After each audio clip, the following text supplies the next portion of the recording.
에베소 교회는 처음 사랑을 버림으로 주님의 책망을 받았습니다.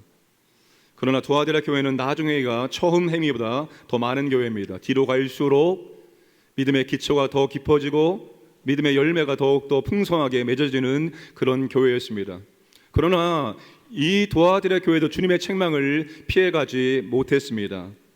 주님이 무엇 때문에 두아디라 교회를 책망하실까요? 20절 말씀을 보겠습니다. 그러나 내게 책망할 일이 있노라. 자칭 선자라 하는 여자 이세벨을 내가 용납함이니 그가 내 종도를 가르쳐 꾀어 행음하게 하고 우상의 제물을 먹게 하는도다. 두아디라 성도들이 신앙생활을 잘하고 있는데 자칭 선지자라 하는 여자 이세벨이 돌아와서 비진리를 가르쳐 미혹했습니다.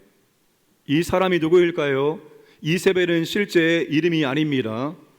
구약성에 나오는 이세벨과 같은 일을 했다는 뜻으로 이세벨이라고 부르고 있는 것입니다. 북이스라엘 아합 왕의 아내가 이세벨입니다. 이세벨은 페니키아 시돈 왕의 딸입니다. 시돈 왕의 별명이 엣바알입니다. 바알과 함께하는 뜻입니다. 시돈 왕은 골수 바알 숭배자였습니다. 이세벨은 아합과 정략 결혼을 통해서 북이스라엘의 왕비가 되었습니다.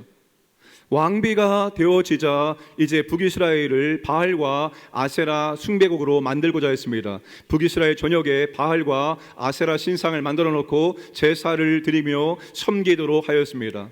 반면에 하나님의 선지자와 제사장들을 보는 족족 잡아 죽였습니다. 그래서 그 당시에 하나님 믿는 사람들은 숨어서 하나님을 믿었고 예배했습니다.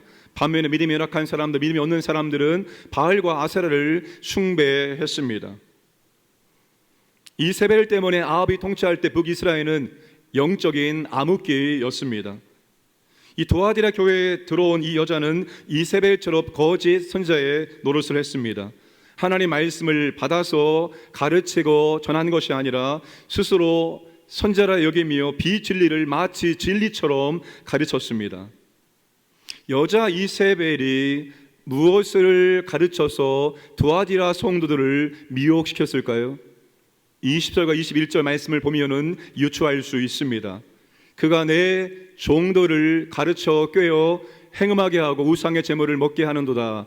자기의 음행을 회개하고자 아니하는도다. 여자 이세벨이 돌아와서 교훈을 가르침으로 두아디라 성도들이 두 가지 죄를 범했습니다. 하나는 행음하게 하고 자기의 음행을, 행음과 음행은 똑같은 단어의 동사형과 명사형입니다. 행음과 음행은 매춘 행위를 했다는 뜻입니다. 다른 하나는 우상을 섬기고 우상의 제물을 먹었습니다. 이것은 영적인 간음을 하게 했다는 것입니다. 여러분, 두아디라는 길드가 그들의 삶과 종교의 중심이었습니다. 길드마다 수호신이 있어서 정기적으로 수호신에게 제사를 드렸습니다. 제사를 마치면 그 자리는 축제의 자리가 되어서 제물을 먹고 마시고 술을 먹고 마시며 그렇게 한판 뜨겁게 춤이 일어났습니다. 그리고 그 다음에 바로 그곳에서 음행이 벌어지게 되었습니다. 길드에 가입한 두아디라 성도들은 종교 행사와 축제에 참여해서 우상 숭배와 음행에 동참할 것을 끊임없이 요구받았을 것입니다. 아마 많은 갈등과 많은 고민이 그들에게 있었을 것입니다. 사회적인 요구와 압력에 순응하며 살아갈 것인가? 아니면 조금 힘들고 어려울지라도 조금 손해가 있을지라도 주의 진리를 붙들고 믿음으로 살아낼 것인가? 이게 그들의 실제적인 삶의 고민과 또한 어려움이었습니다. 그런데 이것이 여러분 오늘 우리에게도 사회생활하며 직장생활하고 있는 우리에게도 동일한 고민과 갈등입니다. 주일 성수를 할 것인가 아니면 골프 접대를 할 것인가, 술을 마실 것인가 아니면 거부하며 나는 음료를 마실 것인가. 이게 여러분 오늘 우리의 실제적인 갈등과 고민이 아니겠습니까? 가정의 평안을 위해서 내가 제사를 드릴 것인가 아닐 것인가, 이게 오늘 우리의 실제적인 고민입니다. 두아디라 성도도 이렇게 실제적인 고민과 갈등을 하고 있을 때 여자 이세벨이 들어와서 가르칩니다. 여러분, 여자 이세벨이 무엇을 가르칠까요? 아직도 그리스도 안에서 자유하지 못하세요? 이제는 그리스도 안에서 자유하시기를 바랍니다. 마음과 입술로 예수님을 배반하지 않으면 되는 것입니다. 이미 구약 성경에 우상은 아무것도 아니라고 말씀하지 않습니까? 그러니 우상에 제사하고 그 제물을 먹는 것은 아무것도 아닙니다. 그러니 자유하세요. 종교 행사와 축제에 참여하는 것은 우리 이 두아디라의 문화입니다. 여기에 살고 있는 모든 사람들이 다 길드에 속해 있고 길드의 신들에게 제사드리며 먹고 마십니다. 이거는 우리 도시의 문화입니다. 문화에 참여하는 것은 죄가 아닙니다. 더 나아가 복음을 전하려면 그 안에 들어가서 그들과 함께 어울려야 됩니다. 그들이 하는 것을 경험해야 그들을 이해하고 그들에게 더 복음을 잘 전할 수 있습니다.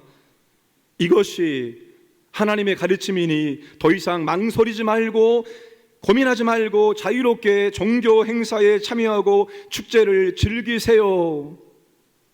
이것이 여자 이세벨의 가르침이었고 이것이 바로 사탄의 깊은 것이었습니다.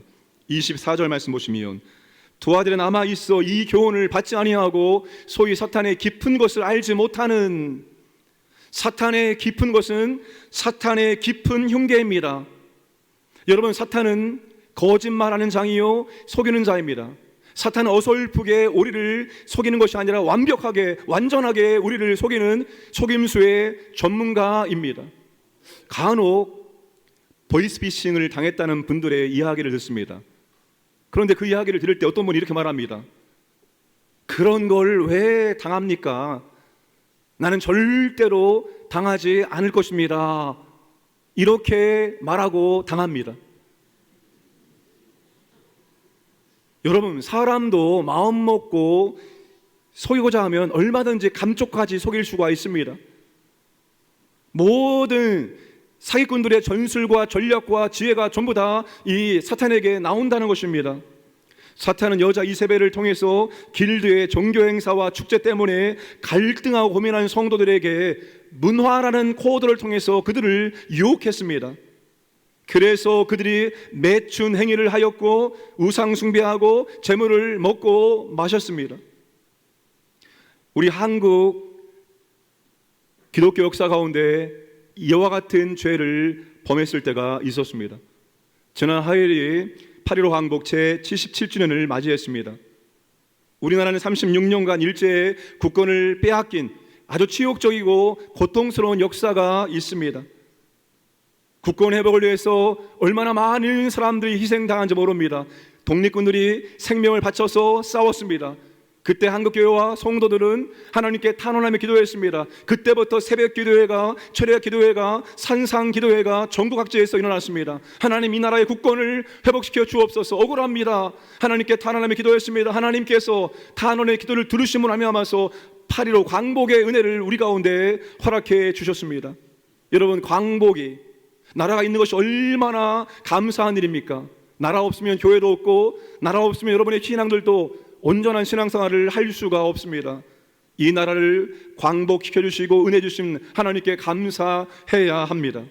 그런데 한국 교회와 성도들이 일제 36년간의 국권의 찬탈의 치욕 역사 가운데 문화라는 이름 아래서 하나님께 지은 범죄가 있습니다.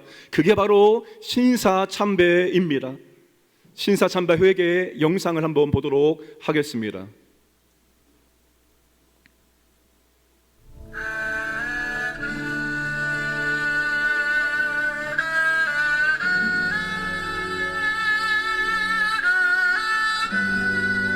소리 좀 줄이세요. 하나님 여호와, 크고 두려우신 하나님, 우리 대한민국이 주 앞에 범죄함을 자복하니 주님께서 귀를 기울여 주시고 눈을 열어 주십시오. 주님께서 1907년 평양의 부흥의 축복을 주셨는데 우리는 바로 그 땅에서 하나님을 저버리고 우상에게 절하기로 결의했습니다. 이제 평양은 하나님의 영광이 떠나 공산주의 정권의 수도가 되어버렸습니다. 우리는 일제 말기에 주님을 버리고 배교했습니다. 가미나다라고 하는 우상 단지를 교회당 안 동편에 두고 그것을 향해서 예배했습니다. 주일 예배 중에 12시 정오 사이렌 소리가 나면 동쪽을 향해 절을 하는 동방요배를 드려왔습니다. 우리는 적극적으로 신사참배 인식운동과 신사참배 권유운동을 전개하였습니다. 우리 지도자들은 신사참배를 국민 의례일 뿐 종교 제의가 아니라는 일제 해석을 받아들였고 성도들을 기만하여 음란하게 일본 태양신을 섬기게 했습니다. 교회를 유지하기 위해서 어쩔 수 없이 했다고 변명하였을 뿐 진실로 회개하지 못했습니다. 천주교, 성공회, 성결교, 구세군, 감리교 등 모든 교단과 교파들이 신사참배를 결의하거나 교단을 폐쇄시켰습니다. 1938년 9월 9일 장로교 역시 제27회 총회를 열어 신사참배를 결의하고 목사님과 장로님들이 그 즉시 신사에 가서 참배를 드리고 우상을 숭배한 죄를 가슴을 찢으며 회개합니다. 삼위 하나님의 이름으로 세례를 받은 목사님들이 일본 귀신 천조 대신의 이름으로 서울의 한강, 부산의 송도 등에서 신도 침례를 받은 것을 회개합니다. 우리를 대표하는 장로교가 경쟁적으로 부일 협력을 했고 그 성과에 자부심을 가졌던 죄를 회개합니다. 장로교회는 1937년부터 3년간 국방헌금 158만 원, 출병금 17만 2천 원을 거뒀고 문 장구 기도회 8,953회, 시국 강연회 1,355회, 전승 축하회 604회, 위문 181회를 치렀습니다. 1942년에는 조선 장로호라는 이름이 붙은 해군 함상 전투기 1기와 기관총 7정 구입비 15만 317원 50전을 바치고 미군과 싸워 이겨달라는 신도의식을 거행했습니다. 감리교 역시 1944년 교단 상임위원회 결의로 감리교단호라는 이름을 붙인 애국기 세대값인 21만 원을 헌납했던 것을 회개합니다. 우리는 신사참배 우상을 거부하지는 못할 망정 주기철 목사와 같이 신사참배를 거부하는 목회자들을 파직시키고 사면을 총용했습니다. 신사참배 거부로 옥에 갇혔다가 해방과 함께 졸업한 교인 20여 명이 평양 산정현 교회에 모여 2개월간 교회 재건을 위해 기도한 뒤 1945년 9월 20일 한국교회 재건 기본 원칙을 발표했으나 우리나라 대부분의 교회가 이 원칙을 시행하지 못하였고 통절한 회개와 정화운동을 하지 못하였던 것을 눈물로 회개합니다. 주록 성도들 역시 신사참배를 했던 교회를 향하여 참회의 진실성이 없다는 이유로 각 곳에서 기존 교회에 대한 반발, 정죄를 하였던 허물을 눈물로 회개합니다. 우리는 남북이 대치의 전쟁을 벌이는 6.25 상황에서 교회가 민족 앞에서 분열한 것을 가슴을 치며 회개합니다. 결국 수십 개의 교단으로 나뉘는 교단 분열이 되었던 것을 회개합니다. 한국교회는 1946년 장로교 남부총회에서 1954년 39회 대한예수교 장로회 총회가 그나마 신사참배 결의를 취소하는 성명서를 냈지만 한국교회 전체의 결정이 아니었습니다. 믿음의 선배들이 무난한 이름으로 신사참배를 했습니다. 여기에 대해서 한국교회 전체가 합심하여 회개한 적은 한 번도 없습니다. 믿음의 선배들이 지은 죄에 대해서 믿음의 오늘 우리들이 대신 회개해야 한다는 것입니다. 지금도 사탄은 문화라는 이름으로 그럴싸하게 포장해서 우리를 미혹하고 있습니다. 여러분 요즘에 텔레비전을 한번 보시기 바랍니다. 가정과 결혼의 성경적인 내용과 대치되는 내용으로 진행되는 것이 얼마나 많이 있는지 모릅니다. 마치 그것이 진리인 것처럼 왜곡하고 포장해서 그렇게 하고자 하는 마음을 생길 수 있도록 그렇게 조장을 하고 있다는 것입니다. 사탄은 문화를 통해서 더 간교한 흉계로 우리를 속이고 있습니다. 특별히 남성들이 주의해야 될 것이 있습니다. 여자 이세벨의 잘못된 가르침에 미혹되고 행음하고 우상의 제물을 먹고 마신 사람들이 아마도 여성들보다 남성들이 더 많았을 것입니다. 여러분, 도아디라 교회는 남성보다 여성들이 더 많은 교회였을 것입니다. 지금도 한국교회는 남성보다 여성이 더 많습니다. 도아디라는 옷과 관련된 일들이 번성했던 곳입니다. 옷을 만들고 염색을 만들고 하고 판매하는 사업이 번창했습니다. 고대 사회에서 옷과 관련된 일은 남성보다 여성이 더 많이 관여했습니다. 도아디라는 여성 사업가들이 많았다는 것입니다. 당연히 남성보다 여성이 많고 여성이 남성보다 더 영향력을 행사했던 교회가 아마도 두아디라 교회였을 것입니다. 그래서 여자 이세벨이 들어와서 잘못된 가르침을 통해서 미혹할 수가 있었던 것입니다. 여러분 20절에 이세벨 앞에 여자라고 여성이라고 강조를 하고 있습니다. 여자 이세벨은 남자 성도들이 미혹당하기에 좋은 조건을 갖추고 있었을 것입니다. 먼저는 자칭 스스로 선자라고 말할 정도로 영향력을 가지고 있었던 여성일 것입니다. 그러니까 말도 굉장히 설득력 있게 잘했을 것입니다. 아마 신기한 능력을 행했을지도 모릅니다. 거기에 한 미모했을 가능성도 매우 높습니다. 20절에 속임수에 빠진 사람들이 여성이 아니라 남자 성도들이라고 말합니다. 그가 내 종들을 가르쳐 깨어 행음하게 하고, 여기 내 종들은 여성이 아니라 남성 복수로 되어 있습니다. 본문은 남자 성도들이 여자 이세벨의 속임수에 미혹당하여 행음했다라고 말하고 있습니다. 20절에 여자 이세벨을 용납했다고 말합니다.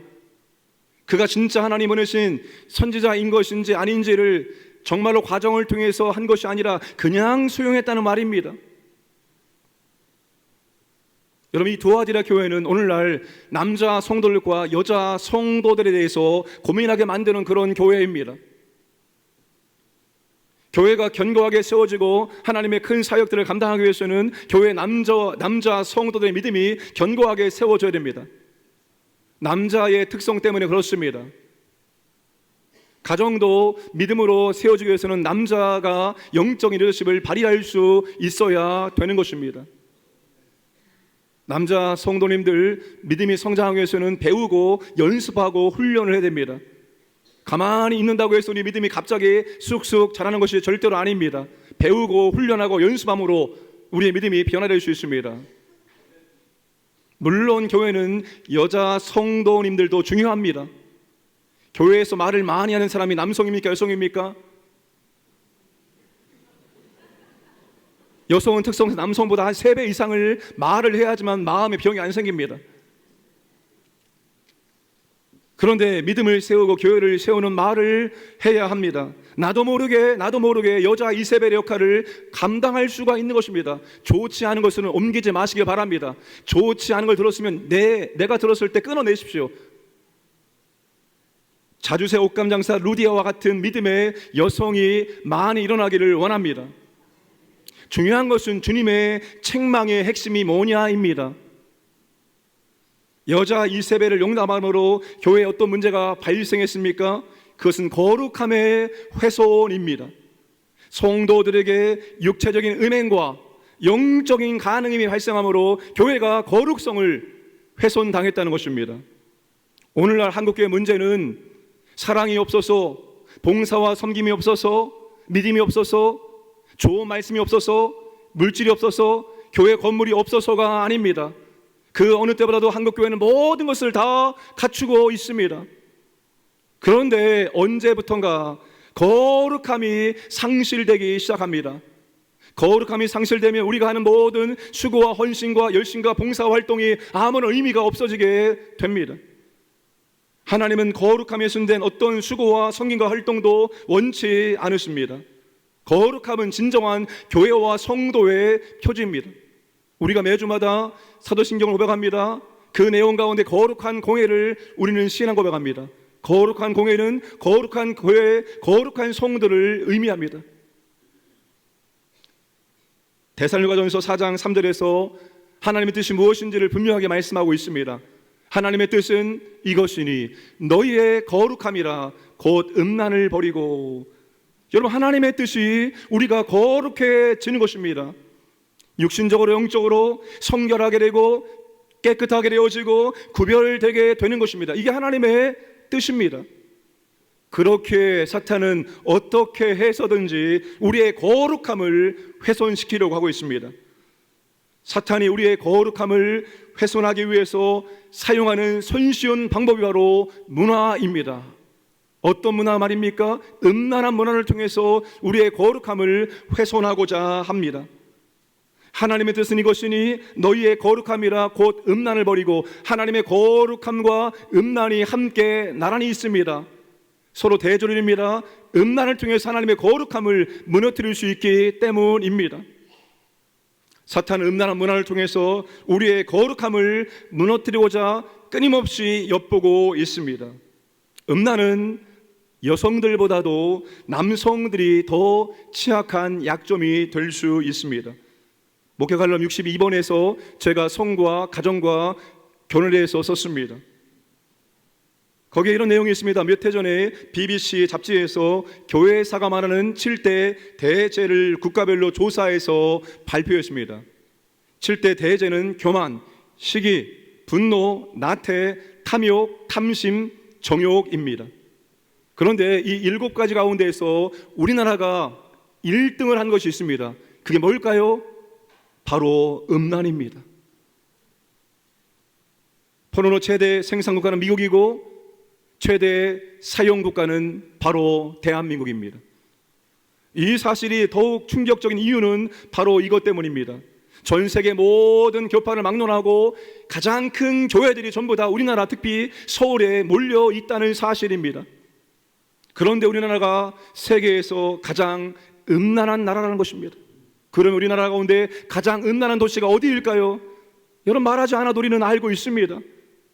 안타까운 것은 많은 그리스도인들이 성과 관련된 죄에 무관하지 않다는 사실입니다. 여러분, 세상 사람들이 돈과 권력과 지식이 주어지면 가장 먼저 범하는 범죄가 바로 성범죄입니다. 사시사철 망하지 않는 기업이 뭔지 아십니까? 모텔입니다. 최근에 제가 이 문제에 대해서 고민하고 있는 하나님께서 제게 이런 깨달음을 주셨습니다. 인간 아담의 원죄를 가지고 죄인으로 태어납니다. 죄인으로 태어나는 것은 전적 부패를 의미합니다. 우리의 영도, 우리의 육체도, 우리의 감정도, 우리의 관계도 전부 다 영적인 부패로, 그렇게 전적 부패로 이 땅에 태어나게 된다는 것입니다. 죄인으로 태어난다는 것은 너무나 쉽게 죄를 지을 수 있고 또한 상처를 너무나 쉽게 받을 수 있는 존재가 인간이라는 것입니다.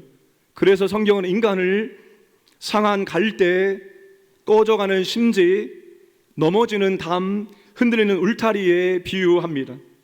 인간은 죄와 상처로 인해 영적으로, 육체적으로, 감정적으로, 관계적으로 회복이 필요합니다. 우리가 그리스도를 영접하고 구원받은 다음에 완전 성화가 되는 게 아닙니다. 이제부터 우리가 성화의 과정에 들어가게 된 거예요. 영도, 우리의 육체도, 우리의 감정도, 우리의 관계도 점점 회복되어야 한다는 것입니다.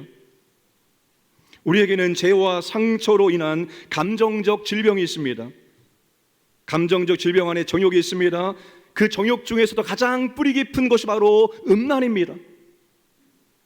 이 음란이 우리의 거룩성을 훼손시키는 중요한 통로입니다. 남성들만 한번 대답해 보시기 바랍니다. 내 앞에 예쁜 아가씨가 지나가면 남성들의 시선이 어떻게 될까요? 잘 얘기하세요. 오늘 또 부부싸움 하지 마시고. 저를 보니까 시선이 돌아가더라고요.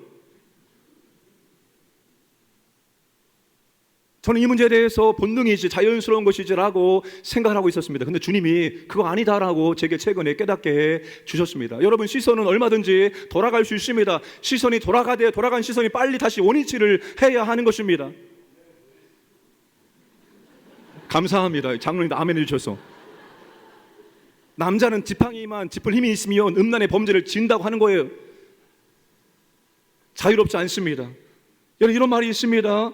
우리가 빨리 시선을 다시 원위치해야 되는 이유는 돌아간 시선이 고정되는 순간 음란은 역사합니다. 돌아간 시선이 6초 안에 제자리로 돌아오지 않으면 이미 내 안에 집을 짓는다는 말이 있습니다.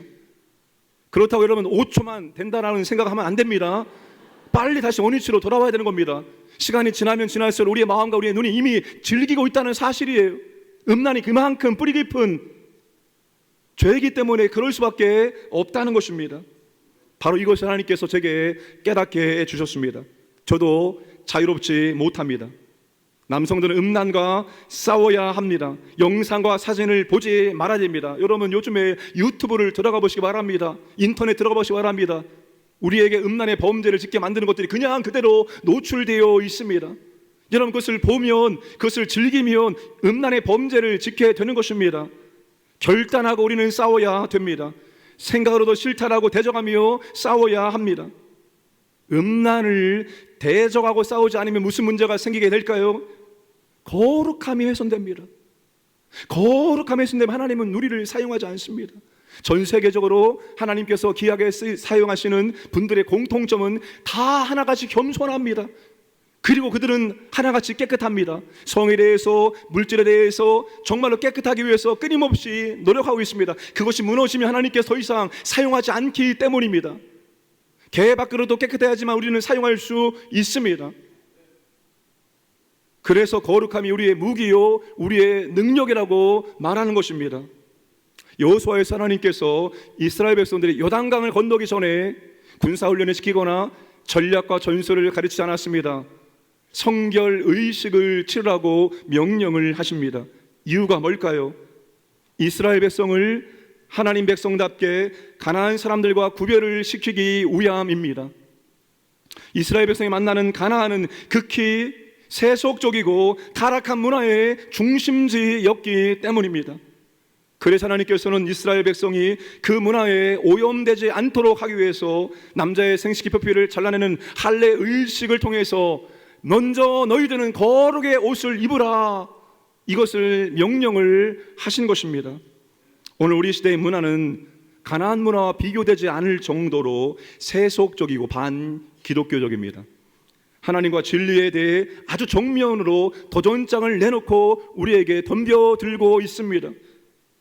우리 이런 세상에서 거룩하게, 구별되게, 깨끗하게, 정결하게 살아가야 하는 것입니다. 우리는 여러분 거룩과 정결로 싸우는 사람들입니다. 물질로 싸우는 게 아니에요. 정말로 거룩하게, 깨끗하게, 정결하게, 구별되게, 성결로 우리는 싸워야 한다는 것입니다. 그래서 바울은 디모데에게 이렇게 말합니다. 또한 내가 청년의 정욕을 피하고 주를 깨끗한 마음으로 부르는 자들과 함께 의와 믿음과 사랑과 화평을 쫓으라 하고, 내 믿음을 떨어뜨리고 내 성결을 가로막는 사람이 있다면 그 사람과 교제를 우리는 끊어야 한다는 것입니다. 내 믿음을 굳건하게 세워주고 주님의 신부로서 거룩함을 추구하게 만드는 성결의 동역자, 구별됨의 동역자와 관계를 맺으며 우리가 더 성결을 위해서 달려가야 한다는 것입니다. 거룩함이 능력이기 때문입니다. 주님은 거룩함에 훼손된 성도들에게 회개의 기회를 주십니다. 주님이 책망하시고 심판의 메시지를 주는 이유는 책망과 심판의 목적이 아니라 회개하고 돌이키기 위함입니다. 주님은 이세벨과 그 여자를 따르는 성도들에게 회개의 기회를 주십니다. 죄를 짓지 않는 것 중요하지만 죄를 지은다음이 더 중요하다는 사실입니다. 제가 좋아하는 찬양 가운데 주는 완전합니다라는 찬양이 있습니다. 가사가 이렇습니다. 주여 우린 연약합니다. 우린 오늘을 힘겨워합니다. 주 뜻이르며 살기엔 부족합니다. 우린 연약합니다. 주여 우린 넘어집니다. 오늘 하루 또 실수합니다. 주의 긍휼을 구하는 죄인입니다. 오늘 저와 여러분은 주의 긍휼을 구하는 죄인입니다. 오늘 우리는 구원받는 죄인입니다. 실수하고 또 실수하고 넘어지고 또 넘어질 수 있습니다. 우리가 강하지 않습니다. 연약합니다. 우리는 죄를 지을 수밖에 없는 존재입니다. 찬양처럼 저 천국에 들어갔을 때 그때 우리는 더 이상 죄를 지을 수 없는 존재가 되어집니다. 그러나 이 땅에 살아있는 동안에 우리는 넘어지고 실수하고 또 죄를 지을 수 있습니다. 죄를 지었을 때 그 다음이 더 중요한 것입니다. 바로 회개하고 다시 주 앞에 돌아오면 되는 것입니다. 그런데 오늘 교화들의 교회 가운데 회개하지 않는 성도도 있었다는 것입니다. 21절에 또 내가 그에게 회개할 기회를 주었을 때 자기의 음행을 회개하고자 하지 아니하는도다. 음행을 회개하지 아니하는도다. 하나님은 회개하고 돌아오기를 원하십니다. 돌아오지 않으면, 회개하지 않으면 하나님께서 심판을 하시겠다라고 말씀을 하고 계십니다. 주님이 여기에서 우리에게 강조하는 것은 회개를 하는 것이고, 더 나아가 이기는 자와 지키는 자가 되어줌으로 주님의 축복을 받는 것입니다. 주님이 지키는 자와 이기는 자에게 주님의 축복의 약속을 합니다. 26절 이하에서 이기는 자와 끝까지 내 일을 지키는 그에게 만국을 다스리는 권세를 주리니 그가 철장을 가지고 그들을 다스려 질그릇 깨트리는 것과 같이 하리라. 나도 내 아버지께 받은 것이 그러하니라. 내가 또 그에게 새벽별을 주리라. 주님께서 권세와 새벽별을 주신다라고 약속하십니다. 권세는 통치권과 그리고 다스림을 의미합니다. 지배권을 의미합니다. 새벽별은 계시록 22장 16절에서 바로 주님 자신을 의미합니다. 우리가 여러분 성결하기 위해서 음란과 우리가 죄악과 싸울 때 주님께서 우리에게 지배권과 통치권을 주심으로 그 주님이 우리와 동행하심으로 말미암아서 이길 수 있도록 역사해 주신다는 약속입니다. 그러니 여러분 우리가 싸워야 됩니다. 싸우지 않으면 이길 수가 없어요. 싸우지 않으면 지킬 수가 없습니다. 주님은 이기기 위해서 싸우는 자에게 통치권을 주시고 주님이 함께 하심으로 이길 수 있도록 역사해 주신다는 겁니다. 그러므로 사랑하는 성도 여러분, 끝까지 싸우기를 바랍니다. 26절에 이기는 자와 끝까지 내 일을 지키는 그에게, 끝까지가 무슨 의미입니까? 우리가 천국에 들어갈 때까지, 주님이 이 땅에 재림하실 때까지 여러분, 우리는 끝까지 성결하기 위해서 우리는 진리의 말씀을 들고 이 세상의 음란한 문화와 잘못된 문화와 싸워야 됩니다. 사랑하는 여러분, 끝까지 싸우셔서 정말로 주님의 거룩하심, 하나님의 거룩하심, 정말 구별됨을, 깨끗함을 세상에 보여줄 수 있는 저와 여러분 되기를 주님의 이름으로 축복합니다.